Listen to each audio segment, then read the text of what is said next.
Hey, check it out. We're here. Welcome to Key House. I could never get your father to talk about his life here.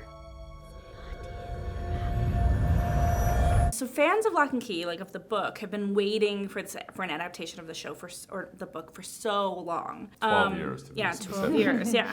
What is it about this adaptation that you think like finally like clicked and got it made? It was a long and winding road to get to where we are, but I think that Meredith and I finally figured out what the right cocktail of elements was to make the show work. I mean, there's a lot that goes on in this comic book. There's fantasy, there's horror, there's mystery, there's a murder, there's magical keys, there's teen drama, and trying to figure out how to put all those things together and make it seem coherent and all a part of one thing, and make the tone right.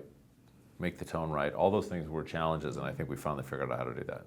How did you guys use Joe Hill, who wrote Locke and Key? He was very involved, and he absolutely embraced and was excited about the changes that we were planning to make. And he's a collaborator. We collaborated. He co-wrote the first episode, in which we introduced 2 brand new keys, which came from his brain, which is pretty amazing. So having him as a resource throughout the process and giving notes on scripts and weighing in and just being so supportive and enthusiastic about all of the changes that we were making has been incredible. And he has an encyclopedic knowledge about his own world. It's pretty amazing to be able to pick up the phone and call him and say, so how is a key made? And he's like, oh, well, here's how a key is made. He just knows how it's made, which is amazing to be able to pick up the phone and have that conversation with him.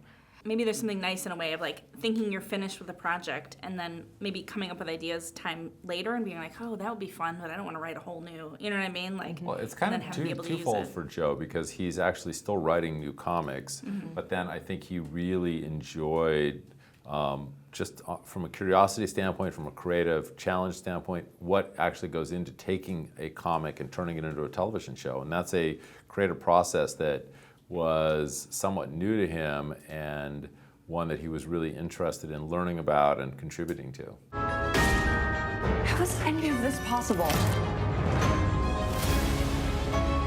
This isn't a game. We don't know what these keys unlock. How did you guys design and cast the actual keys for the show? Like, how did you take the ghost key, let's say, and like make it real? Well, I mean, Gabriel Rodriguez had drawn the keys, and so that was a really good starting point. Yeah, so they were very much inspired by and are almost replicas of one of them from the actual comics. And then for the new keys, that was also sort of a conversation with our production designer, Rory Shane, about what the sort of the bow of the key might look like. But when we could take what was drawn so beautifully by Gabriel and just make it to life, bring it to life, we always wanted to try to do that. Did you go through a bunch of iterations being like, that's not big enough in the hand, or like, you know what I mean? For sure, yeah. Absolutely. We had an incredible prop master who would do iterations of the key, and then we'd sit around in Toronto and they would get past us, and we would give notes on them, and they would go back and refine them and modify them. The keys are so central to the story. I mean, the show is called Locke and Key. We had to cast the keys just like we cast the actors. I mean, they had to be right.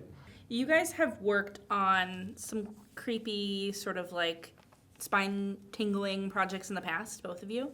How did you bring that sort of experience to Locke and Key? Certainly, The Haunting of Hill House, using the house itself as a character was helpful, in using Key House as well. I think being able to create sort of tension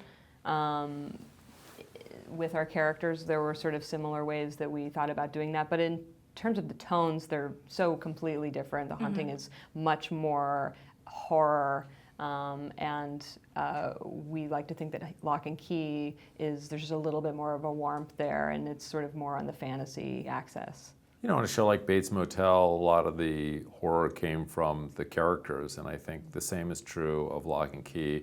The Dodge in this sort of demon and all of his and her different forms was something that was a place where we could create a lot of drama, tension, surprise, and hopefully there's a big twist at the end of the series that is connected to all of that people will like. We told you not to to screw around with the keys.